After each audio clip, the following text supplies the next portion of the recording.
Assalamualaikum warahmatullahi wabarakatuh.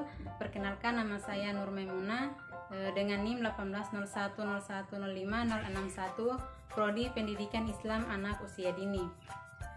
Baik, di sini saya akan menjelaskan sedikit mengenai anak berkebutuhan khusus untuk memenuhi tugas mata kuliah pendidikan anak berkebutuhan khusus.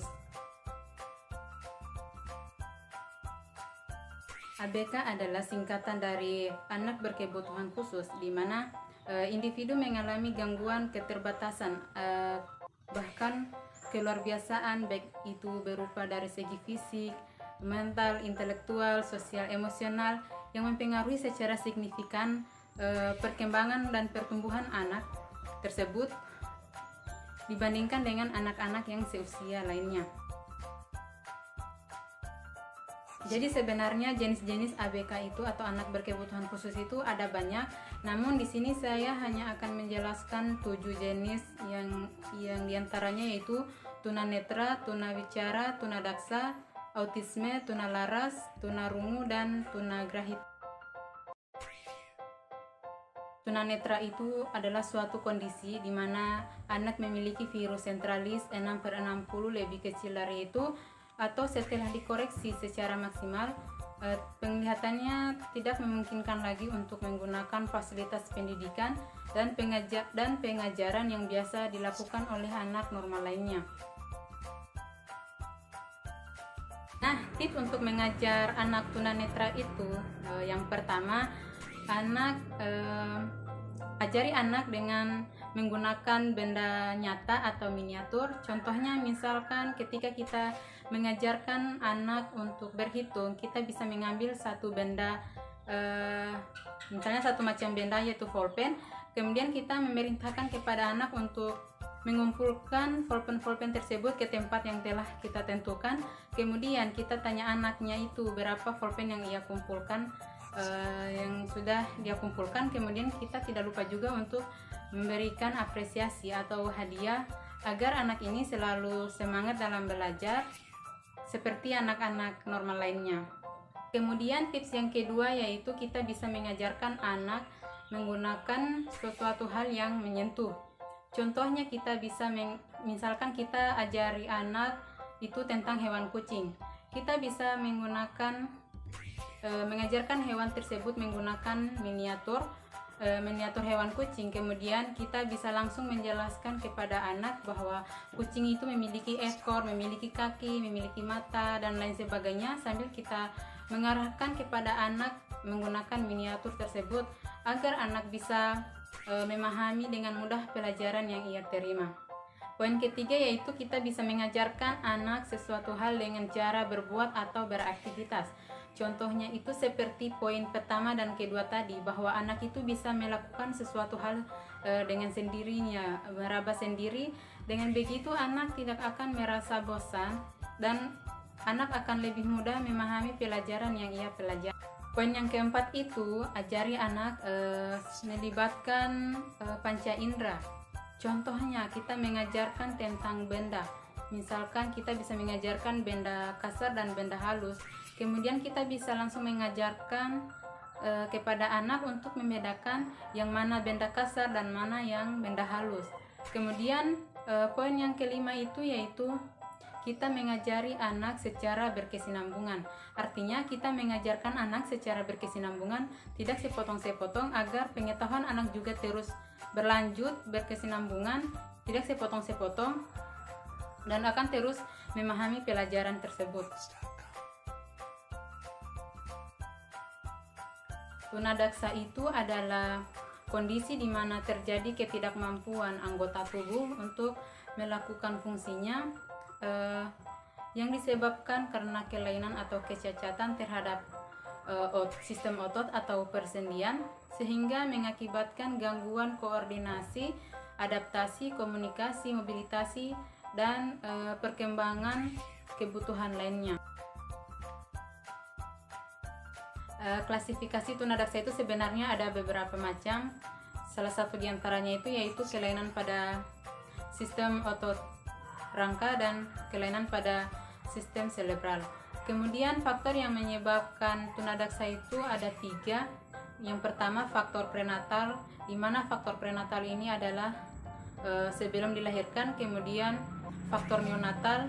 Faktor neonatal maksudnya saat dilahirkan, dan yang ketiga faktor postnatal, yaitu setelah dilahirkan. Tunawicara itu adalah suatu kondisi di mana seseorang mengalami ketidakmampuan untuk mengkomunikasikan atau mengeluarkan pendapat untuk mengungkapkan gagasannya kepada pendengar atau orang lain. Kemudian penyebab tunawicara itu ada faktor sentral, faktor periferal, faktor lingkungan dan emosional, dan faktor campuran. Kemudian faktor lainnya juga yang menyebabkan tunawicara itu ada faktor prenatal atau sebelum dilahirkan, faktor neonatal atau saat dilahirkan, kemudian faktor postnatal atau setelah dilahirkan. Tunarungu itu yaitu seseorang yang mengalami gangguan terhadap pendengarannya, yang tidak bisa mendengar bunyi atau bahkan sama sekali tidak mendengarkan bunyi dengan sempurna. Akan tetapi dipercaya bahwa manusia di dunia ini tidak ada seorang pun yang tidak bisa mendengar bunyi sama sekali. Setidaknya ada pendengaran sedikit, walaupun itu tidak sempurna secara normal, seperti orang-orang yang bisa mendengar secara normal. Faktor penyebab tunarungu itu ada dua, yaitu faktor eksternal dan faktor internal. Di mana faktor eksternal itu anak mengalami infeksi pada saat dilahirkan. Jika infeksi tersebut menyerang kepada kelamin ibu, maka akan menular pula pada saat anak dilahirkan.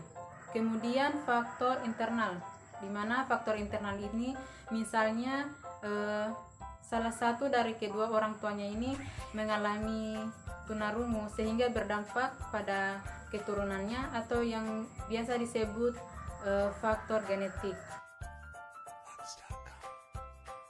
Jadi cara belajar tunarungu itu ada 3 poin.